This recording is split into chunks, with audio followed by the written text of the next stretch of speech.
খাদ্য দপ্তর এবং কৃষি ও কৃষক কল্যাণ দপ্তরের যৌথ উদ্যোগে ধনপুর বিধানসভার ধনপুর এলাকায়ও সেখানে ধান ক্রয় করা হচ্ছে। কৃষকদের কাছ থেকে সহায়ক মূল্যে ধান ক্রয় করার পর্বে সেখানে বিধায়ক বিন্দু দেবনাথ সহ অন্যান্যরা উপস্থিত ছিলেন। কৃষক কল্যাণে সরকারের উদ্যোগের কথা তুলে ধরা হয়েছে।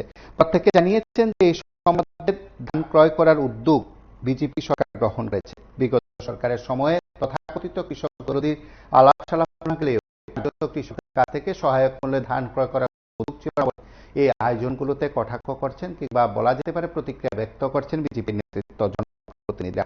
সেদিক থেকে গোটা রাজ্যের সঙ্গে ধনপুরেও ধান ক্রয় করা হচ্ছে। সেই উদ্যোগে সামিল হয়ে বিধায়ক সহ অন্যান্য জনপ্রতিনিধিরা সরকারের ভাবনা দৃষ্টিভঙ্গির কথা বলেছেন। সেই ধান ক্রয় করা হবে, জনপ্রতিনিধিদের বক্তব্য আমরা শুনবো।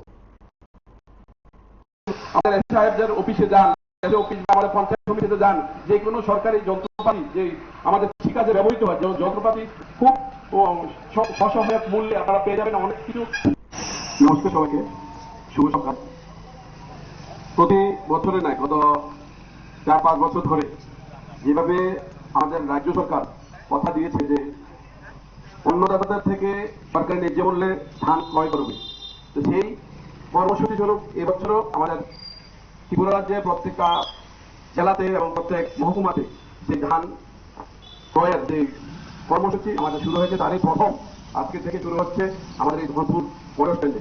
আজকে এই মঞ্চে উপস্থিত রয়েছেন আমাদের কাঠালিয়া পঞ্চায়েত সমিতির চেয়ারপারসন শ্রীমতী মিঠুরানী দাস মহোদয়া, রয়েছেন আমাদের সুনামরা সাব ডিভিশন ম্যাজিস্ট্রেট, রয়েছেন আমাদের কাঠালিয়া পঞ্চায়েত সমিতির এগ্রি স্ট্যান্ডিং কমিটির চেয়ারম্যান শ্রী সুভাষ দেবনাথ মহোদয়, রয়েছেন ডিসি সাহেবা এবং এসএ সাহেব সহ আমার এই এলাকার সমস্ত অন্নদাতাগণ। আপনারা জানেন আমাদের ভারতীয় জনতা পার্টি সরকার আসার আগে প্রতিশ্রুতি দিয়েছিল যে যদি আমাদের সরকার এই ত্রিপুরা রাজ্যে আসে তাহলে সরকারের ন্যায্য মূল্যে ধান ক্রয় করবে, যেটার জন্য আমাদের কৃষকরা গত 7 বছর আগে অনেক রাস্তায় করতে হয়েছিল। কিন্তু তখনকার সময়ে সরকার তাদের থাকা সত্ত্বেও তখনকার আমলে কোন সরকার ধান ন্যায্য মূল্যে ক্রয় করেনি। আজকে এটা আমাদের গর্বের, যদিও এবছর বিভিন্ন কারণে একটু পিছিয়ে গিয়েছিল, কিন্তু শেষ পর্যন্ত আমাদের কর্মসূচি সেই শুরু হয়েছে। তো আমাদের কাছে আপনাদের কাছে আমাদের অনুরোধ থাকবে যেন সঠিক ন্যায্য মূল্যে আপনারা ধানটা ক্রয় করতে পারেন। মাঝখানে আমার এসডিএম সাহেব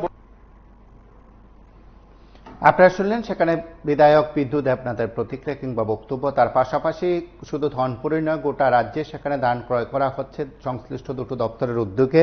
কৃষকদের কাছ থেকে সহায়ক মূল্যে ধান ক্রয় করার পর্ব জারি আছে। আপনারা দেখতে থাকুন PB24।